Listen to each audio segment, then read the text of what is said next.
This is Remote Ruby. Have you any remote idea to the meaning of the word? Chris on time, Andrew in place. Feels like it's been ages since this has happened. It sure has. We're going to hang out in person next week. Yeah. The last 3 episodes I've started by trying to get Andrew to tell me his middle name. And I got an email about 6 hours after we finished recording with Amanda from Paul, our editor. And he searched the internet and found Andrew's middle name, which Andrew then said, by the way, I sent you a picture of my passport and I've just been waiting for you to realize that. So I've had it this whole time. Yes. Good job, Jason. Yeah. That's kind of like the big update in my life. Just I got Andrew's middle name. Still have yet to talk to Andrew's mom, but it's on my list. So Well, I told you how you had to make that happen. I will make sure you record all your meetings. Yeah, I have big problems not remembering what happened in meetings. All right. Well, we have a lot to cover today, and I'm excited to talk about all the topics we're going to talk about. So we have Amir Rajan with us from DragonRuby, RubyMotion, the Ruby community, all the Ruby things. So welcome to Remote Ruby, and thanks for joining us. Happy to be here. So I want to start back in early mid 2010s. Is that what we call it? The 2010s? The 2010s, yes. Yeah, we'll go with that. Yeah. There's a library called RubyMotion, and it's still around today. And it was around building iOS and Android apps using Ruby. And if I'm not mistaken, that's what you used to launch a pretty successful iOS game. Is that correct? Yes, that's correct. Darkroom was my first smash hit, first commercial game, and I hit the lottery. I hit the jackpot with that thing. But yeah, it's crazy. So I would love to hear how that came to be and what your experience was like using RubyMotion for that. Yeah. So the crazy thing was that I was actually did .NET development for like 13 years. So I think at this point, I still have more .NET C# experience than I have Ruby experience. So I could technically say I'm stronger in C# than I am in Ruby. But yeah, I just got burned out on corporate stuff. And I was like, I'm going to quit my job, got rid of my PC, all that stuff. I had a Windows phone and I got rid of the Windows phone. I was like, I'm going to get a Mac, I'm going to get an iPhone and just dig into the not .NET world. And I had no idea what I was doing at that point. But the interesting thing was got introduced to Ruby through Rake. So I was doing build automation for .NET using Ruby. And it's crazy. It's like, I'll like talk with people. Yeah, I've got about a decade of Ruby experience and I have like 2 years of Rails experience. And they're like, what? How's that even possible? But yeah, I got the Mac, wanted to get into iOS development. Objective-C at that point in time, I didn't really appreciate how good of a language it was. And I had familiarity with Ruby. I was like, I don't want to learn Objective-C. I want to try to build an app. And then that's where RubyMotion came into play. So after that, I guess the rest is history. I ended up porting a web-based game called A Darkroom, collaborated with the original creator and like remade it in my own vision, released it to iOS. And then like 5 to 6 months later, it got like maybe 10, 15 downloads a day. And then just April 2014, it just hit the #1 spot. It just went viral and just stayed there. And that was crazy when that happened. But yeah, I used RubyMotion for that. At that point, RubyMotion was owned by Laurent Sansonetti. He was the initial developer and creator of the runtime. And you mentioned earlier, like you mentioned the concept of library, just to get in some of the technical aspects, is that RubyMotion and DragonRuby, which is essentially the core, and we can go into details about that, they're runtimes. So the idea there is that CRuby is a runtime, MRuby is a runtime, TruffleRuby is basically they're different implementations of the Ruby language. And so that's a really important distinction between a language and a library or a runtime and a library. For example, just because we're going to be talking about game development, you've got .NET Core and C#. So .NET Core is the Microsoft's implementation of C#. So that's the runtime. And then Unity has their own implementation of C#. So they've got their own custom runtime. And it's built off of Mono, like a decade-old version of Mono that they continue to maintain and update. And so you think about performance profiling and you say, well, if I run this specific algorithm in .NET Core, you get different performance profile than you would if you used the Unity runtime. And it's that same facet. And so you hear people say, oh, Ruby's slow. It's like, well, Ruby's a language. It can't be slow. What runtime are you talking about? Usually they mean C Ruby or actually MRI Ruby, which was way, way back in the day 1.9. But these specific runtimes is kind of a really important distinction to have. And so RubyMotion is a runtime, and it's a runtime that leverages the Objective-C runtime. And then RubyMotion has another facet, which is the Android flavor of it, which leverages the JVM and the C++ runtime. And then there's DragonRuby Game Toolkit, which uses the MRuby runtime. I'm working on getting all those things like kind of consolidated into one runtime to rule them all kind of thing. But yeah, Laurent Sansonetti, he built RubyMotion. I made this, smash it. I ended up making 4 or 5 games after that. All of them did well. So apparently I've got a knack for this. So it was good. And in 2016 is when I acquired the company from Laurent and started expanding past that, thinking about, well, mobile is a platform that I can target. I got a approval to release my games to the Nintendo Switch.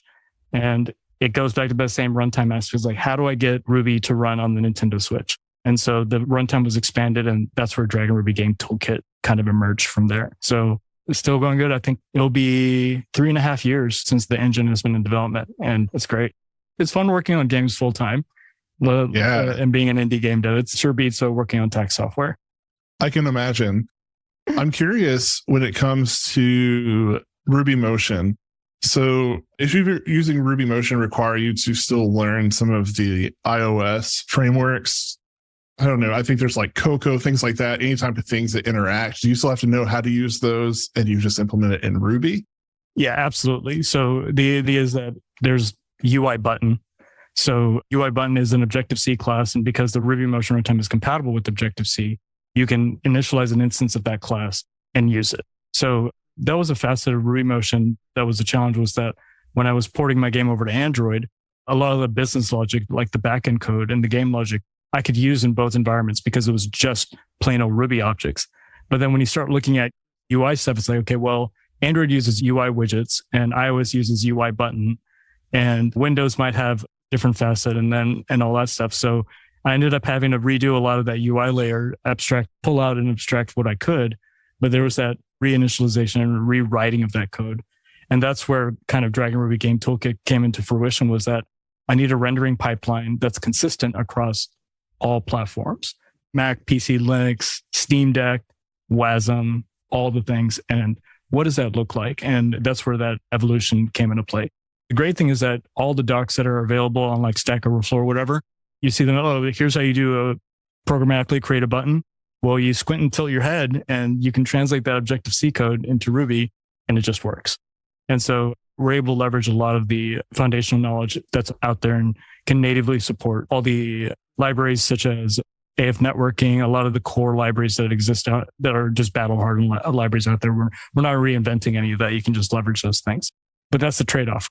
Well, I've done everything in iOS, but now I go to Android and I've got this other thing that I've got to learn and pull into. You've definitely seen people try and solve that using web technologies like React. So React Native, they try and target both, but then you still kind of end up where even if somebody gives you the base similarities, you still eventually have to get down to like the difference in the two. And that's the unfortunate reality of like mobile development and app development. It's just a lot of the libraries out there are pretty well baked for iOS, but the moment you start using them for Android, there be dragons and the devil in the details. And it's the reality of our landscape. We kind of work with what we have, but it's difficult. It really is. And just moving towards that idea of, can I get something that I write once, have one code base, and actually works in all these environments? And that's kind of what I'm pushing forward with an emphasis on game dev. Yeah. And I feel like we're close to launching the softball to get into DragonRuby. You mentioned that you actually acquired RubyMotion. So I'd be curious to hear some of the thought process behind that and how taking over a runtime like that has been. I guess good news for Laurent. He's like, yeah, I'm ready to retire. And I'm like, that's nice. And he's like, you want RubyMotion and take it over? I was like, sure. How hard can it be to work on a runtime? Yeah, that was fun. It's one of those things where it really is a humbling experience, and it makes you appreciate all the contributions, just Ruby as a language, and all the open source contributors that are out there. I mean, the entire language, you've got maybe 3 or 4 like core contributors to C Ruby and a number of probably 20 or so ancillary contributors that have very specific facets to the language, but you gain a serious appreciation for the engineering that goes into building a runtime. But yeah, that was a trial by fire. I spent basically in 2016, I was like, all right, well, I need to go heads down and really understand this environment and see how I can push it to other platforms. And it was a grueling 2-year experience. And it's one of those things where it's like, I thought I was a good developer. And then you get thrown into that and you're like, okay, I know this. And I will never say I'm a good developer because there's going to be something else that I'm going to jump into. And it's always going to be that feeling of imposter syndrome. Some of the books that really helped was Ruby Under Our Microscope. It's kind of dated because it covers a lot of the old facets of the runtime, but it's a fantastic book and it really helps you understand the machinery and the language, how this stuff actually works. And that's kind of what I really had to dig into. Gain proficiency with C, C++, and understanding how form function interface is another important topic. And I think if you're a Ruby developer, one of the best things you can invest in is understanding how to make a C extension. So taking a C library or C++ library and lifting it up and exposing it into the Ruby language, that's a superpower that will yield dividends over and over again. And the big facet of that is primarily the libraries that are out there for C are so battle hardened. It's ridiculous. There's always still concerns like, well, this gem is not being maintained anymore, or XYZ is not being maintained. And at the end of the day, it's like, well, there's probably a C library that does exactly what I need it to do. And it's probably lightweight and kind of functional in nature that you can wrap and get 80% of what you want and have that maintainability there. And I think that's something that I think more Ruby devs need to realize is that going downward and getting some experience with building those form function interfaces is an incredible boon. So you talked about the difference in having targeting iOS, targeting Android with RubyMotion. You've got basically a runtime that has to talk 2 different languages. What were some of the other issues you ran into or difficulties that kind of inspired you to build one runtime to rule them all? The biggest challenge there is that with the RubyMotion runtime, the evolution of the language for Ruby 3 and 3.1, you've got some language enhancements that come in. Integrating that into the runtime is a little bit harder. And the other challenge is that there's core classes that exist inside of CRuby or MRuby or your core lib that don't exist in these other runtimes. I think like the record class would be something that recently came out where you've got an immutable data structure that you can initialize.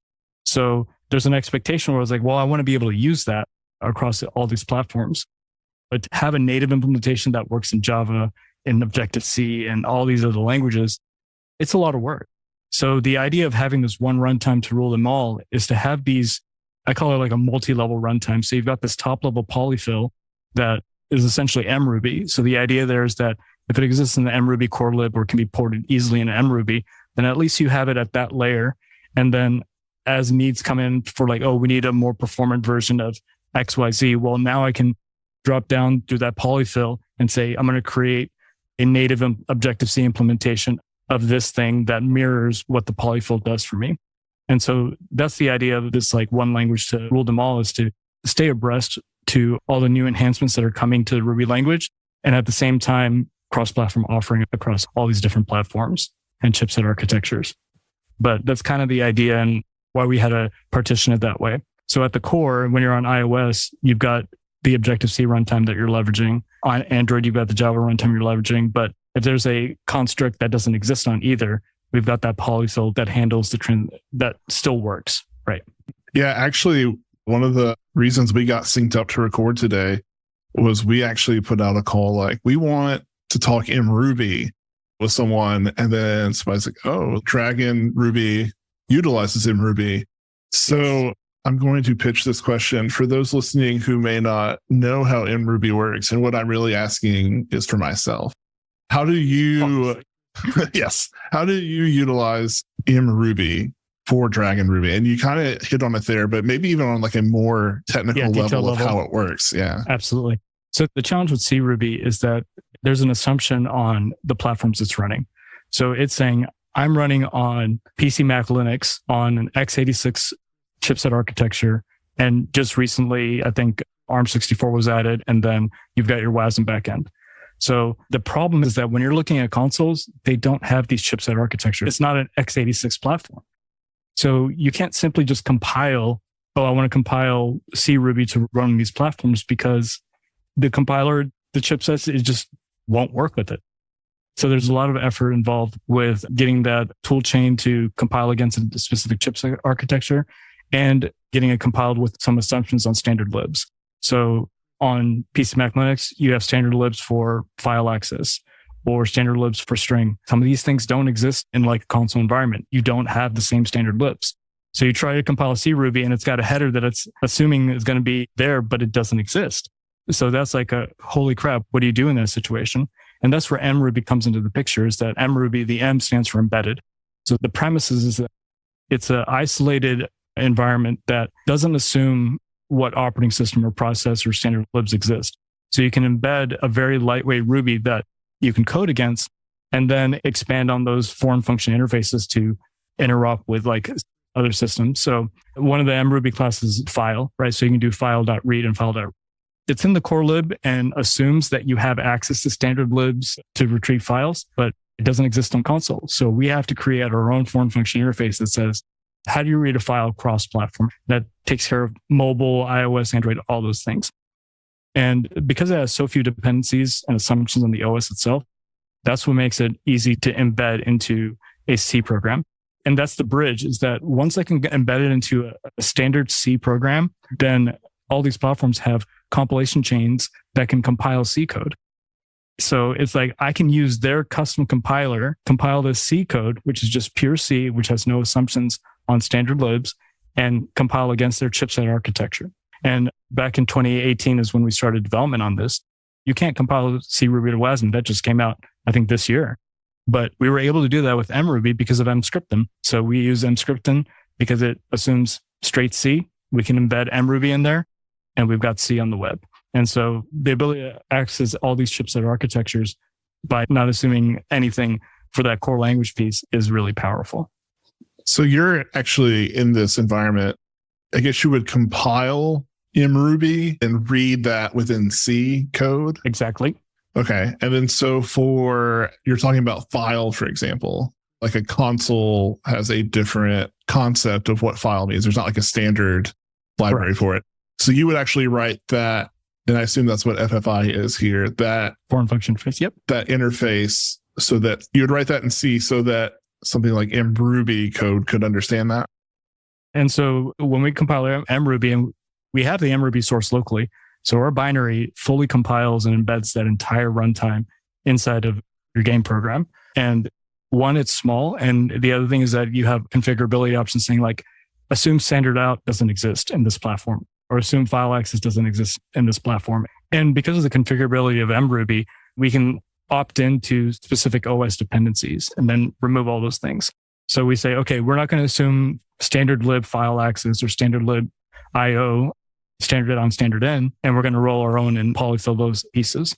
And it's that configurability and that embeddability that gives us this capability to target literally any platform that has a C compiler. And that's incredibly powerful. Yeah. And from what it sounds like, it's most of them have some type of tool chain here for that. Yeah. Yep. Everything runs on C. Everything runs on C.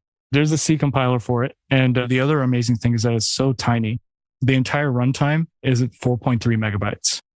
You release the DragonRuby EXE, entire thing is 4.3 megabytes versus the hundreds of megabytes for a CRuby installation. Wow. And it's zero dependency, right? Right. When you start DragonRuby, the install process is amazing. You unzip and double click and you're ready to go. And it's because of MRuby and the ability to embed like that makes it such a nice experience. Yeah. And that makes sense too, because like when you buy DragonRuby, you get a zip file, you unzip it, the whole project's there, including like, I assume like the actual source of the compiled source of DragonRuby. Exactly. That makes sense. So that's how that's distributed. Yeah. So I kind of got really excited, push this right into the nitty gritty of DragonRuby, but let's maybe zoom out a little bit and talk about the problem DragonRuby solves and why would somebody want to use it? It's awesome. And you get to build video games in Ruby. I mean, that in itself is great, but the problem is that it solves is a zero dependency runtime and programming environment that lets you render things to the screen, accept IO, play sound, and have a program that doesn't assume anything about the platform that it's running on. And that cross-platform experience is really powerful because like with RubyMotion, it's Mac only. DragonRuby Game Toolkit and this core that we're extracting out runs on PC, Mac, Linux. You can run it on the Raspberry Pi. If you go to fiddle.dragonruby.org, we have like an IDE, that JavaScript-based IDE, and you can save the code and it will run it in the browser and you will see the updates live in the browser. And so that's the big value prop, is that we want to be able to, especially as an indie game dev, deploying your game just to Windows is a death sentence. You're leaving 70% of your revenue on the table by not going to these other platforms, especially with the Steam Deck coming out and it being a Linux-based OS. You're leaving so much money on the table. So the story around having a single code base that deploys literally cross-platform and is available everywhere for commercial purchase is something that is extremely important when you're doing indie game development. And that code base is positioned in such a way that if you get approval for console, it will work. There's no porting process. A lot of the headache that exists with existing game engines out there, behind the scenes, it's an immense amount of effort to take a game that was like, oh, I made a game that was Windows only and it did great on Steam. Now I need to go to console. Holy crap. How do I read a file? Because you assume you're going to do file.read through the Windows APIs and it won't work. So that entire pain and those 11th hour challenges go away when you have a runtime that really is cross-platform and works everywhere. I just want to take a second to thank our sponsor, honeybadger.io. Do you currently use one service for uptime monitoring, another for error tracking, another for status pages, and yet another to monitor your cron jobs and microservices? Paying for all of those services separately may be costing you more than you think. If you want to simplify your stack and lower your bills, it's time to check out Honeybadger. Honeybadger combines all of those services into one easy platform. It's everything you need to keep production healthy and your customers happy. Best of all, Honeybadger is free for small teams and setup takes as little as 5 minutes. Get started today at honeybadger.io. That's honeybadger.io. So we were talking a little bit before we started recording. I've been playing with DragonRuby. I couldn't be any more of a novice, like beginner, when it comes to game development. And one of the things I do love about it is how simple it is to get started. And I want to kind of hear maybe your thoughts behind that, and maybe compared to something like Unity, which seems like I have to have a PhD in order just to like download it. I always make the comment, you'll have a DragonRuby game built and deployed before you can download and install Unity. I mean, it's just massive and they break every single version. But the simplicity, there's two facets to it. One of it is that a lot of the APIs, so we're moving past the runtime and going it. So there's DragonRuby and then Game Toolkit. So the Game Toolkit is that library and API aspect of it. So we're moving like up that stack. And so the API for Game Toolkit is actually really data oriented. So the idea is you can use classes, you can use tuples, you can use hashes, whatever data structure you want.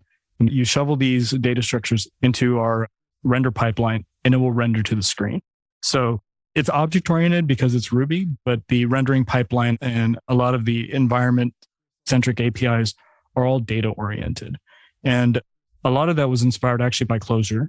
And just working in Clojure, their use of these like common data types, sets, tuples, hashes, they're extremely powerful. And that's one of the things that is kind of jarring when you look at the simplicity of Game Toolkit, is that you're like, oh, it's just data. But that's the best part of it. It's just data. It serializes. You can do value comparison on it. It's all just data. That's one of the facets of the simplicity of the engine, why it's different than Unity, where to render a sprite on the screen in Unity, you need to have a prefab. You need to use the IDE, create a prefab, put the prefab on the scene, associate a script object. In that script object, you have a component that you extract that's like a sprite renderer, which has an XYZ position.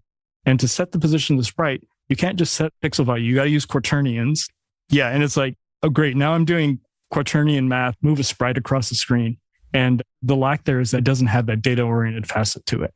And when you remove that complexity, you get this inherent simplicity in the system that's still really powerful.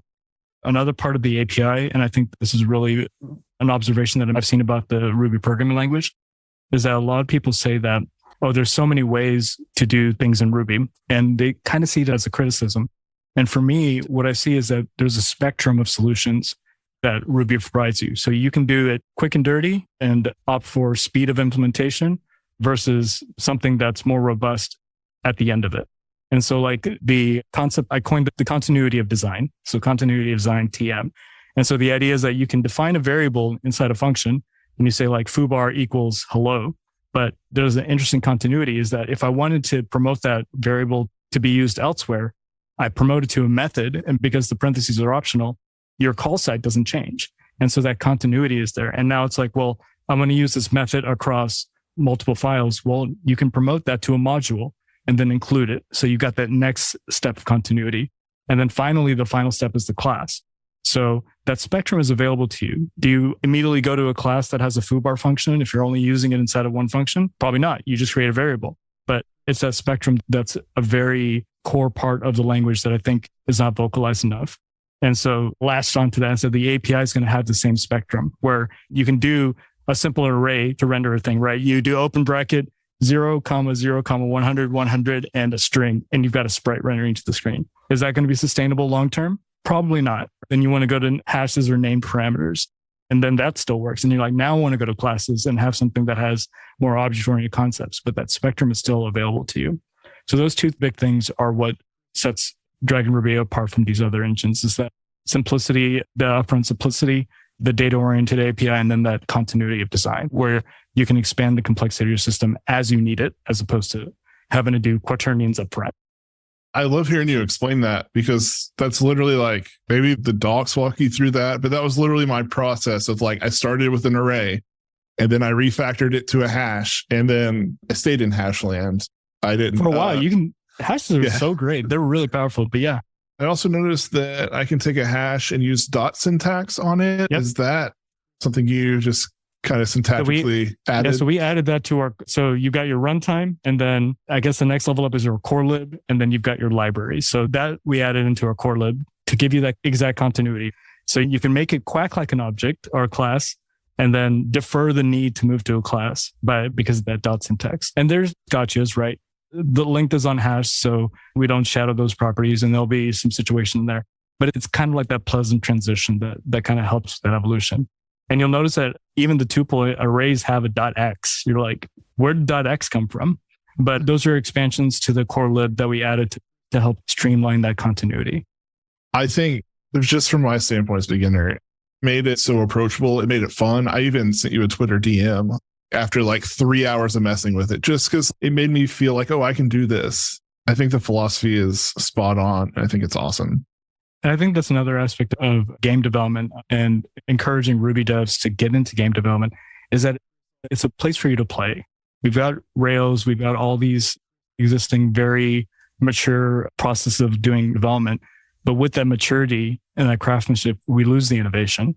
So game dev, it lets you play. You can make mistakes. You can try different things. It's enriching. It makes you a better developer. I added a portal mechanic to one of my recent games, adding like portals where you've got like a portal gun and you show up, and that's a business domain problem that I've never, ever encountered before, but they're interesting and new problems to solve. But yeah, innovate, make mistakes, play. This is where you can do it. I mean, that's what I felt. I spent a lot of time thinking about the web. It was just kind of fun to escape almost. It like felt like I was learning programming again. It's that excitement, except I didn't have to necessarily learn everything new because I knew Ruby. And so that's really exciting. I, in college, wanted to be a game dev. I was like, yes, I like games. I want to be a game dev. I started learning Unity. I was taking courses in it. And I was like, this is ridiculously hard. I don't like the Unity syntax for C# or whatever. I was like, don't like this. And then shortly after, people introduced me to Ruby. And I was like, this I like. And I kind of gave up on my dreams of being a game dev until I saw DragonRuby years later. And I was like, wait, maybe I can still be a game dev. You can. And I mean, I eat my own dog food. I mean, I think that's another important thing is that you've got a lot of great titles on Unity, but the devs that build Unity don't build games with Unity. And it's just insane. It's like, how can you do this? How can you use a tech system like that? Unreal, I've got nothing but good things to say about Unreal. If you're going to do a 3D game, you've got multi-million-dollar budget, go for Unreal because they build epic builds games with their engine. And it's a testament to that. But yeah, commercial game dev is possible because literally my entire livelihood is built on commercial products built off this technology. And there's approaches, especially as developers, we've got this superpower where we can code things from nothing, and we can create things just from code and monetize them. And so there is a path to where that dream can still happen. You keep your full-time job and do this kind of on the side. That's why I started coding, right?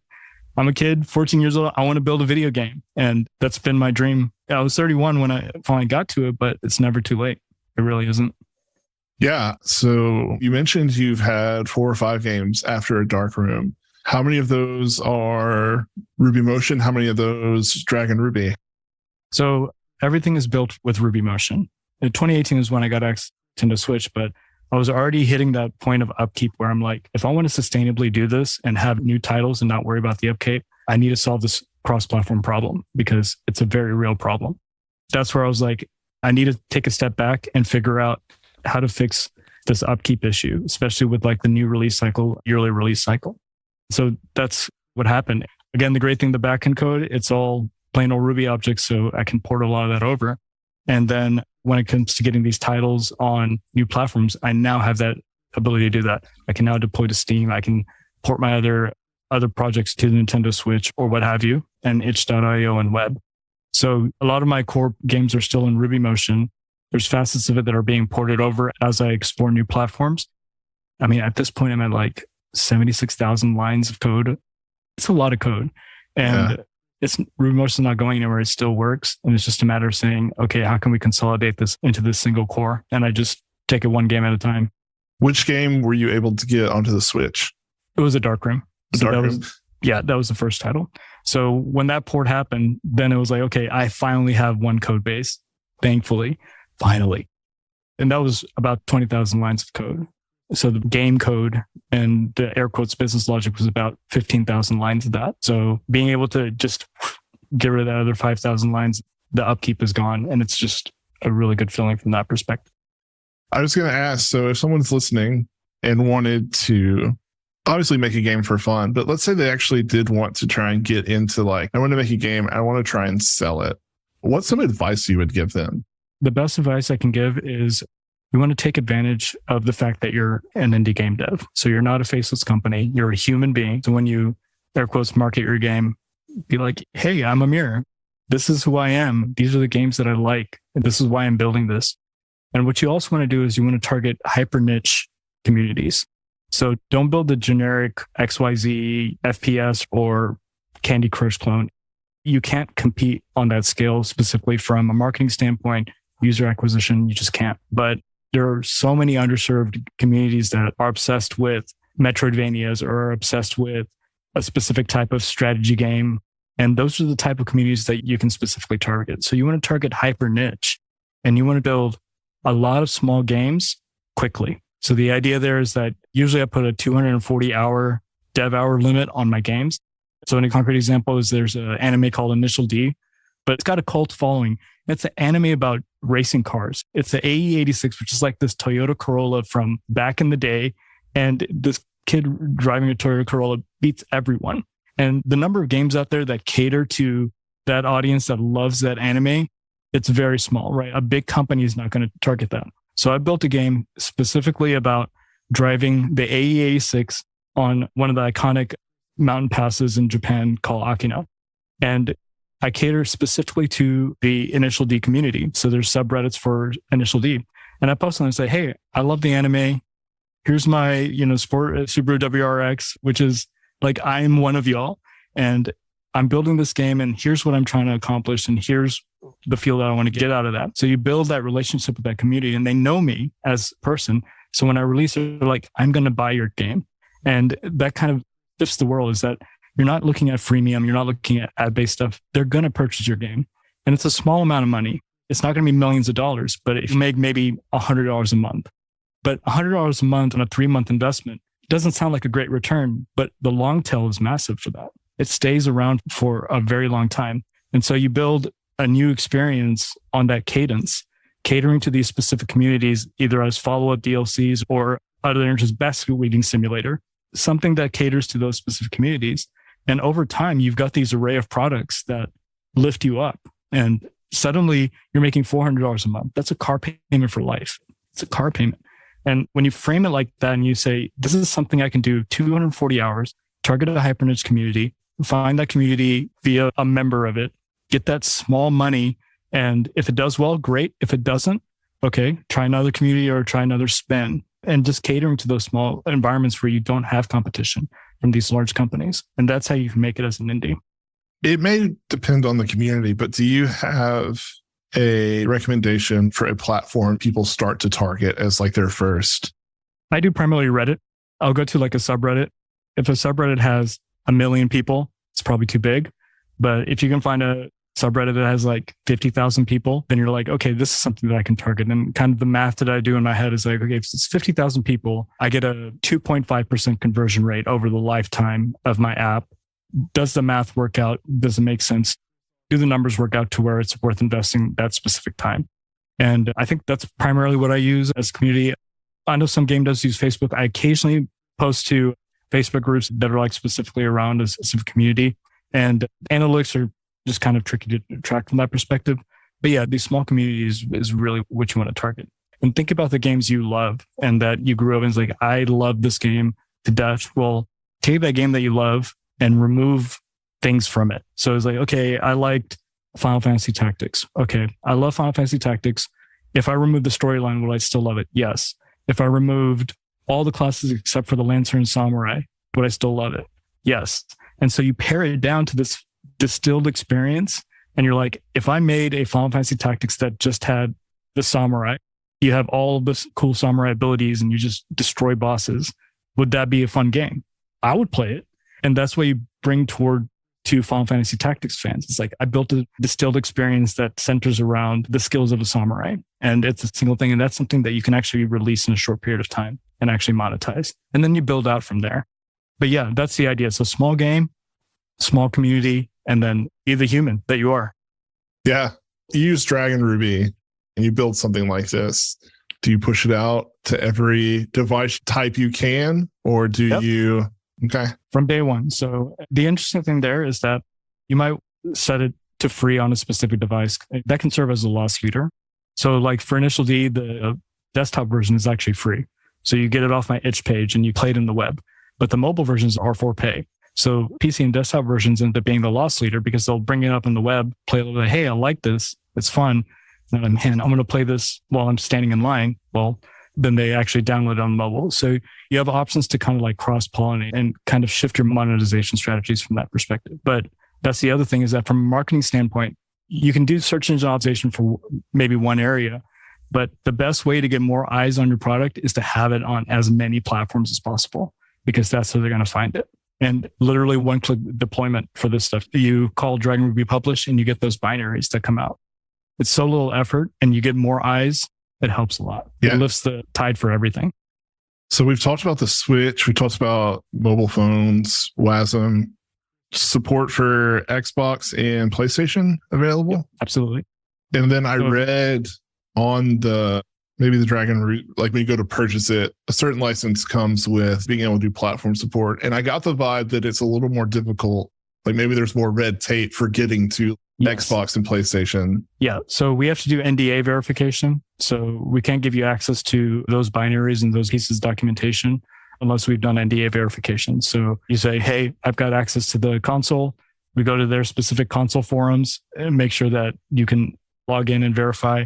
And then we provide you the upgraded license tier to get those binary exports. And when you're going to console, I mean, if you don't have $10,000 in the bank to support the initial dev devices and all the machinery that you need to build, console is probably not the first thing that you want to target. But when you have approval for console, you're getting into the higher license tiers, but I mean, you're already dropping 10 grand at the initial investment. So it's how it works. That's interesting. So like if I wanted to deploy a game to like my PS5, then I would actually like set up some type of partnership with Sony directly. Exactly. And then you would verify that relationship exists and then you can give the DragonRuby game. Yeah, and you have to pitch to them. They're really selective. I actually pitched to Darkroom directly as a direct publisher, and they declined me. They said no. It's like, this game has close to 3 million downloads at this point and wildly successful, highly rated. And they said, no, thank you. So I had to go through a publisher and do that. So the entire process, they want established developers. They want to see that you've done something. And then even with all the cards stacked in your favor, they could potentially still say no. So it's a difficult process, but you have to start somewhere. Yeah, it makes me maybe hate the iOS App Store approval a little less than I used to. The approval and the distribution on console is terrifying. It's terrifying. Your releases can take 20 business days. So if you got a 0-day bug, 20 business days before you actually get it fixed. Wow. It's terrifying. But yeah, that's why it's so important to have things that this better freaking work when I release there. And there's a lot of money involved with doing ports and stuff. You'll end up spending a lot. Well, this has been awesome. I'm excited to talk to you about all this stuff. I'm excited to keep using DragonRuby. And I did actually have one other question I wanted to ask. Yeah, definitely. Obviously, like I'm like, hey, I can put a sprite on the screen, like moving around with some keyboard arrows. Look at me, I'm a badass. But then I like watch your RubyConf presentation, and if I'm not mistaken, you actually like you didn't use like Keynote. You actually made your RubyConf presentation in DragonRuby. In DragonRuby, yep. Super badass move. But at a high level, like you had just really smooth graphics, and we'll link to the talk in the show notes. But I'm kind of curious, at a high level, how do you build something that is more graphically involved than, say, just putting a PNG on the screen and moving it around? So one thing as far as like leveling up your dev skills, DragonRuby, the engine comes with like, I think at this point, 160 sample apps that increase in difficulty. So you start with like super simple stuff. And then we have reference implementations. Like this is a full-blown game that uses all these different facets and shows you how to like compose something that has a bit more complexity. That will help. Like if you just literally go through them in order, that's going to help that foundational aspect. And the other thing is that just good art. So all the art that you saw, if I replace them with just like little squares and borders, you can like deconstruct and say, okay, he's got a sprite for the boat, replace that with a border. He's got a sprite for the ripples on the water. That's just a ripple sprite with an alpha transparency that fades away. It's just another sprite. And everything's a sprite. Everything's a sprite. And the boat animation, if he's looking 90 degrees away, well, I just use a different sprite for when he's facing 90 degrees away versus when he's facing left or right. And then it's all just sprites. So the wow factor, unfortunately, is just really nice art. And it's just a matter of just like layering that on top of each other in the right draw order and letting it roll. You say unfortunately, but what I hear is, it's I could do that. Like, you can do this. Yes. I don't have to necessarily like get into learning, doing it. There's some math, but I don't have to necessarily like go down this huge like thought process of how to make this happen purely with numbers. It's all sprites and transparencies and colors. And it's amazing what you can do with those simple properties. And it's just it's that composability of that makes it so powerful. That's super helpful to hear. Buy good assets, basically. Okay. Any kind of upcoming features, things in the pipeline you're interested to talk about? Yeah. So for the pipeline, we're expanding our Steam Deck support. So we're going to add a kind of like an auditing process that helps you pass lot check. So it's a handle device. So it's like, okay, have you taken touch into consideration? Are you configured for the controllers that exist for that specific environment? Did you include internationalization and regionalization? So a lot of those things that end up becoming important when you start distributing internationally, especially on console. So we're adding some of those like nice facilities in there. And then the other big thing that we're doing is that we're working on something called Firestorm. And the idea there is that we're expanding the runtime to have AOT compilation. So your Ruby code that you write will get compiled down to native bitcode and execute from that perspective. And so that gets into a lot of like the LLVM toolchain. So it's a compiler infrastructure that allows you to parse code and then emit machine code from that. So that's the next step that we're working on. Is like we have our Ruby code, we can run it, but can we run it really fast? And that's the exciting thing that we're working on. Hopefully we'll have an alpha beta release coming out this year for that. But yeah, an AOT compiled Ruby implementation is our target. That's awesome. Yeah, it's fun. Chris, Andrew, I've been selfishly just asking every question I've ever had about DragonRuby for an hour. And RubyMotion, y'all have anything?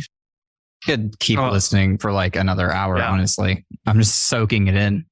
Same here. I was going to say a cheeky joke of Ruby is not even fast enough to build Rails apps. So how could you possibly make video games with Ruby? But yeah, we've got a tech demo. If you Google DragonRuby versus Unity, I show a rendering of 20,000 sprites on the screen. I've seen that. 60 frames per second. And then Unity's getting like 8. And that goes back to, well, Ruby isn't slow. What runtime are you talking about? And that's our bar. We're already faster than Unity. And it's just ridiculous. Even our collision logic. Whenever I get that, here's a YouTube video and they see and they go, well, okay. And that's usually where the conversation stops, but it's fast. It's very fast. That's awesome. Like Andrew was saying earlier, I got into programming because I was playing games on DOS on my dad's computer and figured out playing Duke Nukem that the high scores list is just a text file. And I was change it. Really kind of disappointed when I just changed it and it actually updated. And I was like, oh, so this is not like real verification or anything. But it like makes you realize, wow, all this stuff is very doable. You know, as a programmer, you don't have to roll a lot of the stuff with like sprites, for example. You don't have to worry about the actual rendering steps yourself. The underlying stuff is done for you. You're using that API that takes care of switching the pixels and everything. And that's where I started originally back in writing QBasic. I went and like took a picture of the TV for Mario and like drew every pixel on a napkin or something, and then wrote some code to like make this pixel red and this one red and this one blue. We have a sample app that is the Gorillas Basic implementation. We re-implemented in Ruby, and then you can exactly do the same. You can change the code live and change the banana gravity to be like 300 and just see it fall directly or fly right off the screen. We did Gorillas Basic exactly for that reason. Incredible. And y'all have the superpower. Take advantage of it, and you can do it sustainably. You don't have to quit your day job. Just build those like little experiences, be genuine, cater to those communities, and it's good money. You're bringing me back to my grade school days of just purely programming for fun, because there's this whole world available that you can make anything you dream of. You're making games, you're doing things for fun. It's like hopefully not as magical. It's not as work feel or whatever. Yeah, you'll feel the magic again, especially after doing Ruby for so long. You start building games and you're like, this is how I felt when I first started using Ruby, and it's how it feels. It's good for the soul. Seriously. The final thing I wanted to chat about, and actually also just tell you, is that I respect and support the fact that you charge for DragonRuby. I see people like on Reddit or different places like, why do I have to pay for it? But like, that is how you get to keep doing cool stuff like this that brings us joy. Yeah. If you want to talk about the reason behind that, that's cool. But I just want to say I support that. And yeah, I think a lot of open source devs, they get burned out specifically for that reason, because they do a lot of this work and they get something. And now they have this responsibility and they get very little compensation in return. So that's one thing. And the other thing is that lawyers don't accept the GitHub stars, like NDAs and EULAs and console, and real money is involved. So I wish lawyers accepted GitHub stars, but they do not. We've got to pay for those things. And the other thing is that I'll never put anyone out. We've got a literal thing at the bottom that says, if you can't afford $32 for the standard, just email me and I'll set you up with the license. It's just that simple. And I think it's extremely important for developers to think about long-term sustainability, because burnout's very real and this is how we do it. And we care. We want you all to succeed. And if you're not gainfully employed and then the top 5% income earning, go ahead. I'll give it to you for free. But our target is less than an annual subscription for Netflix. So that's kind of our high-end target. Yeah. Another way you could frame it too is, you mentioned you have 160 examples of how to build a game in DragonRuby. You're not just necessarily paying for DragonRuby, you're also paying for education on how to use it all in one. And I got your back. I'm in it. I'm doing indie dev and I feel your pain. So you hit me up on Discord if you got problems. And no other CEO is going to tell you that. You can't contact Unity CEO and be like, hey, I've got this problem in my game, but I'm right there going, I feel this pain and we'll fix it and make it better. And guess what? I'm able to do it because I'm sustainable. Like I could sustainably do it. It's not something I do in my free time. So there's a lot of value there. I think it's great that you do that. And I'm more than willing to support something that even just brings me joy, even if I never sell a game. I spent $3,000 on custom keyboards and mechanical stuff. That's right. Like a 100-year license for DragonRuby. And it's like, come on, it's a hobby. You pay for hobbies with no plan of making money. So enjoy it. Have fun. It's worth it. Well, thank you for taking time to sit down with us, talk all things Ruby and game development. Where can people find you online? I'm on Twitter and Mastodon. So at Amir Rajan in both those places. And on Mastodon, I'm on ruby.social. So at amirrajan.ruby.social. And then the Discord community, I'm always there. So discord.dragonruby.org will get you over to that community, which is phenomenal. I would definitely encourage y'all to join. And then my email, amirrajan.net. Happy to respond in any one of those ways. Awesome. And the Discord is a great place, I've noticed, for getting all the updates. Yep. Like new version of DragonRuby, there's always really detailed, hey, here's what's changed. And that happens in Discord. And that's a really cool place to get those notifications. Yep. Awesome. Well, thanks again. And Chris, Andrew, by the time this aired, we'll have all hung out at RailsConf. So see you next week. Yes, sir. See ya. Thanks for having me. I really appreciate it. Yeah. Bye.